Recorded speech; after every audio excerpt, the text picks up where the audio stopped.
Thank you. And we're here with James and Renee, and I'm reading from the preface of the Creating a Sober World book.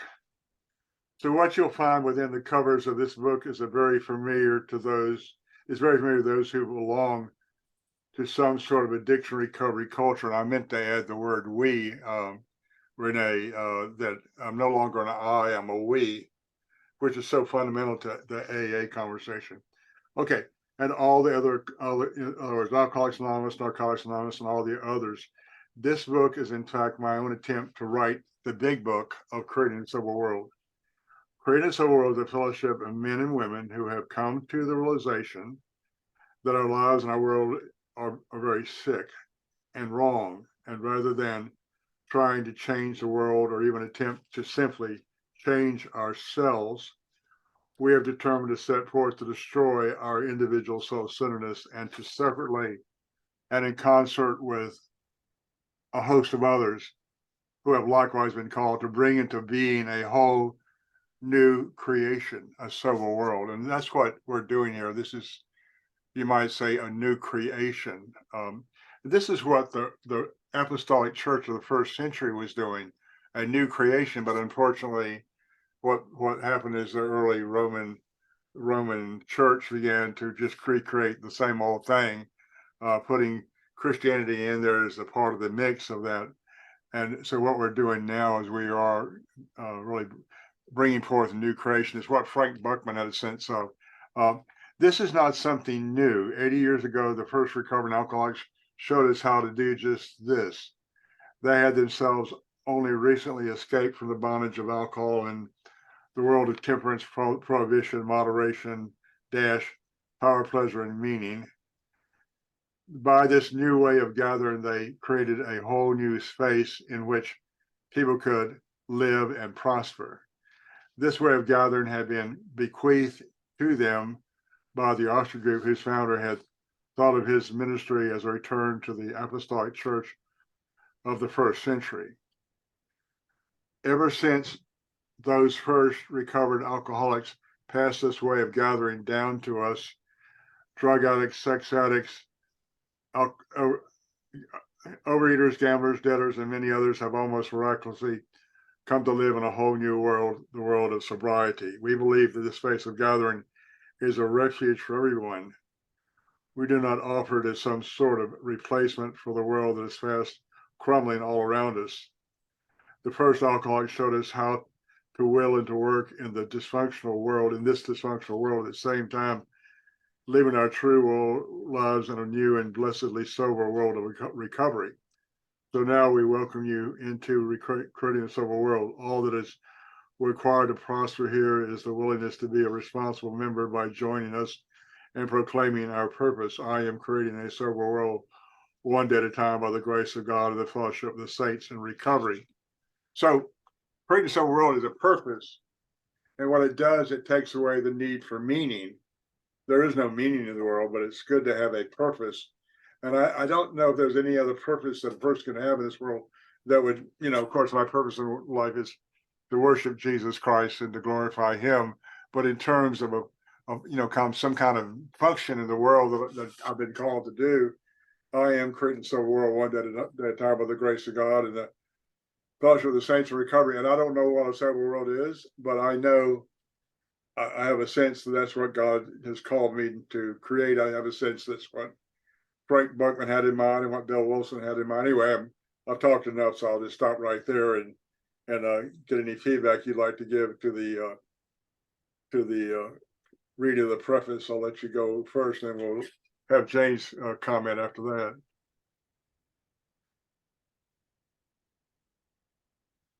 Did you get into the discussion on the word sober? Not yet. So I think that's something that should be in there, and what that Well, eventually there's going to be a chapter on that, and I say, sober. yeah, okay. I say being sober and being nothing are the same thing. Being sober and being what? Nothing. Okay. So those are both words that are. Huh? Those are both words that when you hear the word sober, and I hear the word nothing, I don't have a clear meaning of what that means. And I know that that's part of the issue. Like that's part of maybe the goal is to create that abstract, maybe make them think a little bit. What does sober mean? What does that mean to have a sober world, a dry world? But it's not about dry. It's about sobriety. Is about recovery. Well, it's in other words, you can understand when Edison said light bulb, you go, light bulb, what are you talking about? What are you talking about, light bulb? I don't understand what you're talking about, light bulb. Yeah. Because it's not an idea. In the next chapter, in the first chapter, we talk about ideas becoming ideas whose time has come. So have you watched the movie The Secret? Have you ever seen that movie? Came out like 50 years I ago. think so. I've seen it. Yeah, I think so. There's a place where they're talking about when the colonials or the ships came from Europe to native and to North America, and the natives were looking out, and they could see ripples in the water, but they couldn't actually see the ships Right. because the ships didn't exist in their reality, and therefore they couldn't actually see them. Yeah. Till at one point something had shifted, and they were actually able to see ships in the water. And it's a little bit like that same idea, where you're trying to bring this concept that people don't even understand exists Right. for most people, right? And even through much of Christianity, I would say very, very few Christians actually ever got Christianity. Right. Certainly, like it's not in the. Well, it's like when I went to the Soviet Union back in 1986, 88, and I run into Vladimir Sergienko, and he's comes up, and he's come to this apartment, and he's trying to exchange rubles. And I said, well, my name is George. I'm a recovered alcoholic from the United States. We've come over here to help people start AA groups to help people quit drinking alcohol. And he went, quit drinking alcohol? How do people do that? I mean, like they were in the Soviet Union. They didn't know that people could quit drinking alcohol. It never occurred to them that you could quit. And Oh, is that right? I never even knew that was so that was still a big part of the process, is to just open their eyes that people do recover from alcoholism. They had no idea that they had a hospital, Renee, they had a hospital in Moscow, 10,000 beds. Just for alcoholics. Guys sitting around in pajamas, white pajamas. Wow. And they were doing hypnotherapy with them, and it wasn't working.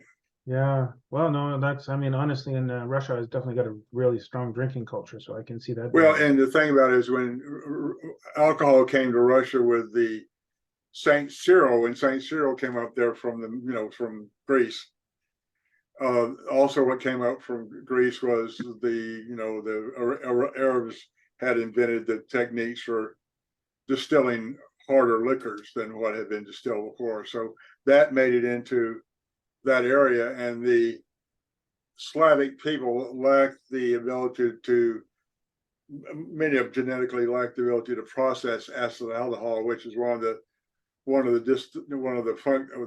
breakdowns in alcohol. When you're distilling alcohol or just in alcohol, it turns on acetaldehyde, and then if you don't take it further, then you end up being drunk on acetaldehyde, and you instantly get drunk, and you stay drunk. You continue to drink because you can't properly. You can't get rid of it. You can't properly assimilate alcohol the way it's supposed to be digested. You can't digest it properly. The Slavic people have that problem. American Indians have that problem, and many Orientals have that problem. They can't handle alcohol. They can't handle it because of genetics. Yeah, that makes sense. Yeah. Actually. So the Russian emperor, what was his name? The emperor of Russia outlawed the manufacture, sale, and distribution of alcohol during the First World War because his troops were getting their butts kicked because they were drunk all the time. They just couldn't quit. They couldn't stay sober. They couldn't get sober. So he outlawed alcohol. And of course, what they did is they overthrew Tsar Nicholas, because you can't, don't you tell me we're going to outlaw alcohol. And that's the same thing that in the United States. We outlawed alcohol, and not what happened is the the alcohol business and the criminals in America basically overthrew America, and we're still dealing with that overthrow. The criminal element came in and took over our prisons and treatment, prisons and courts and police departments, and all that got corrupted, and and our House and our legislatures got corrupted, permanently corrupted, and they've never recovered from it. It's only gotten worse and worse over time. That's where we are right now. The criminal element has taken over our culture, and the criminal element has been joined with the commies have taken over, and the leftists have taken over. They've just basically taken over the culture. So anyway, so I don't need to go on. James, you want to jump in, say something to this? He may be in a place where he can't share. That'd be fine. Okay, so basically, I'll say what I'm doing is I'm creating civil world, and I don't know how to do that. It's like, but you're here. You realize I'm up to something, and James knows he's been around a long time. He's watched me over the years. He knows I'm consistent, and this is the same old thing I've been doing for a long time. And I've worked in prisons and treatment centers, and it's the same conversation. The conversation is very powerful. It has an effect upon people, but a lot of people do not know how to actually enter into the conversation. So that's what we want to do is, first of all, make sure we have a good conversation, and then make sure that we have a book that we can actually say, look, I'm creating a civil world. People, what do you mean creating a civil world? Well, our world's addicted. When you think, and I don't know how, but I maybe by the time I get through writing it, we'll know how to like actually say, okay, here we got a book. That the problem with our culture is that the Western culture, and probably actually the whole international culture now, is built upon an idea is built upon this idea of self-centeredness, or this self is the center of the whole cosmos. And what about yeah, I agree with you. You're right. It's well backwards. The I don't remember their names too. It's like something in Charlie books that were like a lot of AAs use. You know what I'm talking about? There are books that you can use that. I think I even have one here.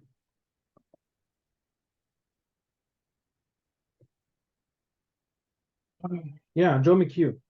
Yeah, Joe McHugh. Yeah.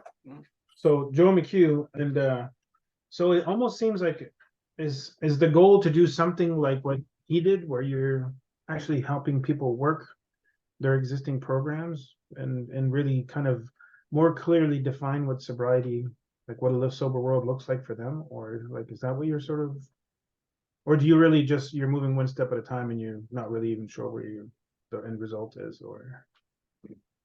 Well, I'm looking at the whole, in other words, it's maybe alcohol, drugs, sex, rock and roll. Those are just kind of the tips of the iceberg. That there's a fundamental problem with Western culture, and the culture is addicted, and it's addicted basically to power, pleasure, and meaning. It's always been that way. It's in bondage to the idea of self, and we really do need to. And even although Christianity is supposed to help you overcome and escape the bondage to self or sin, usually people get saved, but they never get sanctified. They never actually come from salvation into perfection in Christ, because there's really not a culture of what we call perfection. Does that make sense to you? What I'm saying? Yeah, I mean the end goal is not. I totally understand. I guess in early recovery, there was a story about well, and I experienced it. I developed low self-esteem. What's that? When I was in recovery, I came up into the rooms of recovery in NA where I started. Okay. And I had no self-esteem. So I got you. I worked the program and I developed low self-esteem, and I thought I had arrived. It was so much better than no self-esteem. But you keep on going, you realize there's way more than that low self-esteem. And I think that's where a lot of Christians come in, and it's so much better than it used to be to have fellowship, to have God in your life, but they don't go the full distance where you get to that place where you have unity with with Christ Right, or right. Well, whatever. I don't know if you read the Hitting Bottom in UA booklet. I think you said you read some Well, of that's what that. I'm reading now, so I'm still in it. Well, Soren Kierkegaard said there's three levels of, he called it despair. I forgot what the name of the book he wrote was, but he basically was dealing with this issue of despair. That there's a despair that comes when you don't even know that you are self, and that's where you were when you came to NA. Mhm. I had no self-esteem because I didn't even know what it was. And then Yeah. there's despair that comes from being a self, but then there's a third level of despair that comes from being a self, but realizing that you really do want to transcend self. And so this what happens when self, when you begin to realize you want to escape self and you really do want to destroy self, there is the despair that I say in the Hitting Bottom in UA book that comes when the ego begins to die and you begin to experience this death to self. And there's a despair there, but it doesn't last forever. And eventually you get beyond it and you're no longer concerned with that death process. But then you realize that the people that you're dealing with are going to have to go through the death process. You want to be a safe place for them to come in and die, as it were. And that's why Paul says things like, you are dead and your life is hid with Christ in God, or reckon yourself to be dead. This is not an easy conversation to have with people. It's very hard to get clarity, to clearly communicate. Sure. Because Well, that's why, when having someone like you, and then, also my faithful friend James here, and, he gives me good feedback. But so here we are having the conversation. How do we bring in other people into this conversation who will faithfully show up and work with us? They got a sense there's something that we're doing here that's worthwhile. I mean, we have our friend like Eric and Jay. I'm not so sure they kind of grasp what we're up to, because if they grasp what they're up to, I don't think they would want to miss this. So, I mean, I'm not being critical. Many are called, but few are chosen, as Jesus says. I mean, many are called, many come, but not everybody wants to like take responsibility. Or what this is I am responsible because I know that I know the answer to the world's problems. Not so much how can I put it into words, but how can I find other people who are willing to take responsibility for creating a sober world. And as we begin to take responsibility for creating a sober world, like Bill did, take responsibility for not drinking alcohol, maybe we can put it into a book form. If we can actually establish that we know that we know how to do it. So it's part of it's writing the book on it. The other side is becoming the fellowship that Bill and Frank Buckman envisioned, that we're this fellowship that's going to take the 12-step conversation and make it a global conversation. Yeah. Well, I think something good is happening. Well, it's beyond words, but it's something we can only do one day at a time. And so I'm working on this, and I'm having cataract surgery. In fact, I went to the doctor this morning. I almost didn't make it back in time. I had to stop by and get some medication that I kind of jumped on it. And I was blinded with the dilated eyes and all that. My wife was trying to thank God. And I got a cataract surgery Monday week from now. And then I have a second cataract surgery. That's not going to slow me down particularly all that much. I'm still working on the book. I'm still putting together a chapter at a time. And if I write a chapter and it doesn't work, then I always go back and write it again, because it's what's going to happen. What's going to be important is not what I think about it. It's what we think about it. Is this something that we can take down the road and go, okay, I can take this and talk to someone about this. And of course, the chapter number 2 is going to be destruction of self-centeredness. Chapter number 3 is going to be nothing. Chapter 4 is probably going to be perfection. Bill in chapter 7 of the 12 and 12 Bill talks about it in dealing with issues other than alcohol. We need to aim towards perfection. Well, that's what Frank Buckman was doing when he passed the Oxford group down to Bill, is that he was absolute, therefore absolute love, purity, honesty, and selfishness. He was taking the Keswick idea of a convention for the attainment of practical holiness. In other words, they didn't say sinless perfection, but they were saying practical holiness. In other words, Jesus says, be ye therefore perfect. So then how do you become perfect? Well, there's a certain kind of way, certain kind of place you get to in this recovery process where you're no longer willing to working on being perfect. You're just wanting to give away what you've gotten, and what you've gotten is this sense of transformation and holiness that you're no longer willing to, you're no longer struggling with your own holiness. You are living the crucified life one moment at a time. In other words, Paul says, God forbid that I should glory save the cross of my Lord Jesus Christ, by which I'm crucified the world crucified to me. That's Galatians 6:14. And then that I may know him and the power of his resurrection and the fellowship of his suffering, being conformed to the likeness of his death. And I think as the world gets darker and darker and darker in the next year or so, we're going to see more and more suffering in the church and among people who really believe in God. There's going to be more and more persecution. And the key is, I think God's raising up a group of people who say, go ahead, make my day, cut my head off. Don't. And that's what happens when you read. I got this thing when you read these newsletters from the church in Iran, the Christians in Iran. They all the time they're torturing them in the prison. They go, well, I'm going ahead, priest, to keep praising Jesus. You can keep torturing me, and they keep praising Jesus. They keep torturing them, and then the torturers get saved. And it's just outstanding, just amazing. Anyway, that's all we need to talk about. It's 1:05. Yeah, I gotta get going too. Any other comments, James? Do you want to add anything to this? Thank you, James, for reminding me to make sure that I had that I recorded this. Thank you. I kind of want to touch a little bit on, but I want to wait until next meeting because I want to kind of touch a little bit on creating a sober world, that we make sure that we also bring in, Paul's meaning of being sober. Paul said, "Be of a sober mind," and of course, we know Paul wasn't talking about the absence of. We don't get into meanings. We don't get into defining things. In other words, we don't want to spend any time.